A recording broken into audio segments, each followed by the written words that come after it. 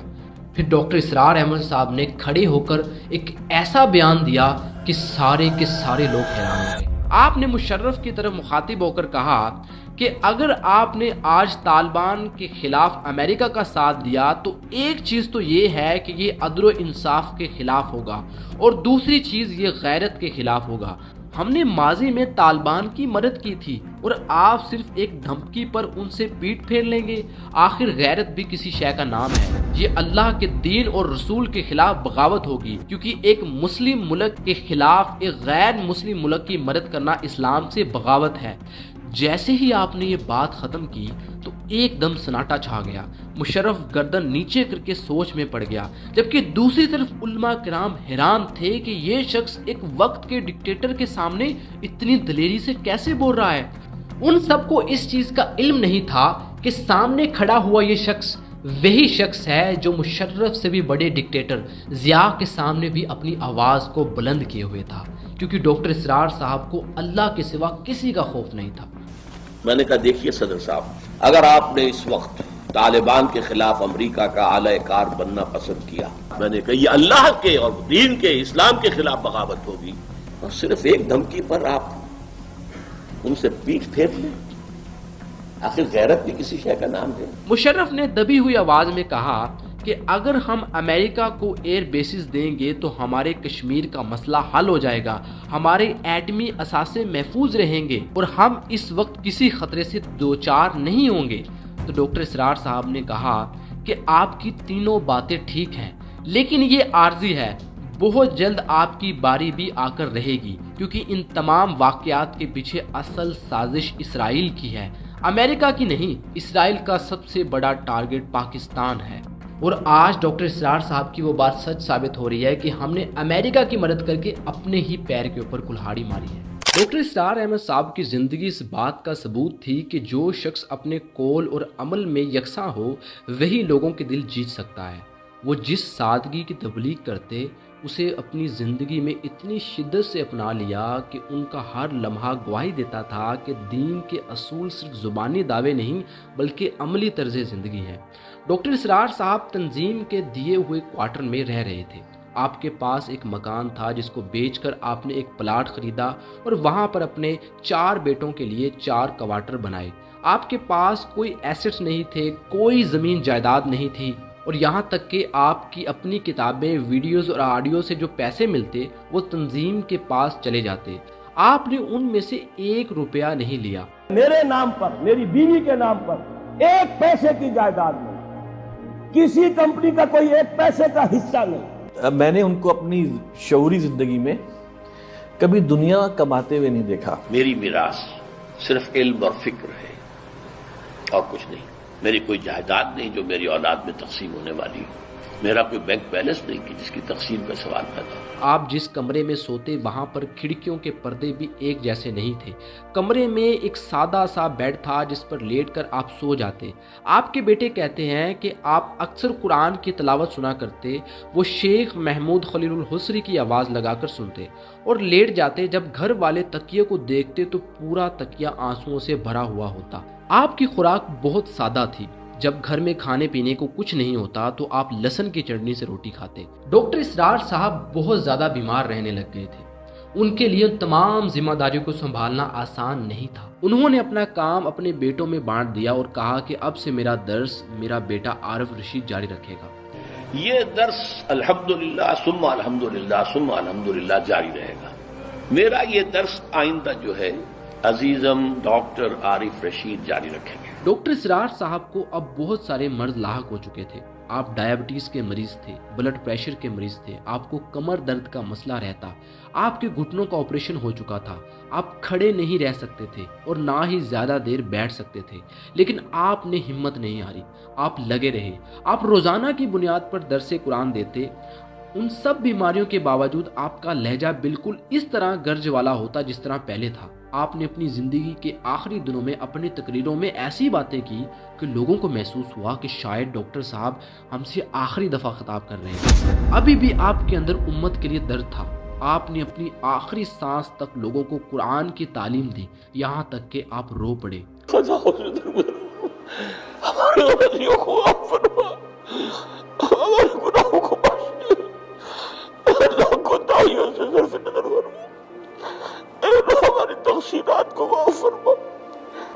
آخری 3 دنوں میں آپ کو بہت زیادہ شدید بخار ہوا، یہاں تک کہ آپ کا کمر درد بھی بڑھنے لگ گیا تھا۔ پھر تیسرے دن رات کو آپ کے بیٹے عارف رشید نے آپ کو کہا کہ اگر آپ کچھ محسوس کریں تو ہم کو بتا دیجئے گا، ہم آپ کو ہاسپٹل لے جائیں گے، لیکن آپ نے انکار کر دیا۔ تو ڈاکٹر صاحب نے اس سے انکار کیا تھا، نہیں میں ہاسپٹل نہیں جانا چاہتا۔ پھر رات کے 3 بجے ان کا ایک خادم جو 10 سال سے ان کے ساتھ تھا اور ان کے کمرے میں سویا کرتا تھا، انہوں نے عارف رشید کو کال کی کہ مجھے اسرار صاحب کچھ ٹھیک نہیں لگ رہے۔ تو تب ہی ان کے بیٹے وہاں پہنچے تو دیکھا کہ بالکل سناٹا ہے۔ ان کے بیٹے عارف رشید نے خادم سے پوچھا کہ تم کو کیسے پتا چلا کہ ڈاکٹر اسرار صاحب ٹھیک نہیں ہیں؟ تو ان کے خادم نے کہا کہ پچھلے 10-15 منٹ سے ان کے خراٹوں کی آواز آنا بند ہو چکی ہے۔ یہ سنتے ہی ان کے بیٹے ڈر گئے۔ تو جب انہوں نے ڈاکٹر اسرار صاحب کو آگے بڑھ کر دیکھا تو پتا چلا کہ سوئی ہوئی حالت میں ہی آپ خدا کو پیارے ہو گئے۔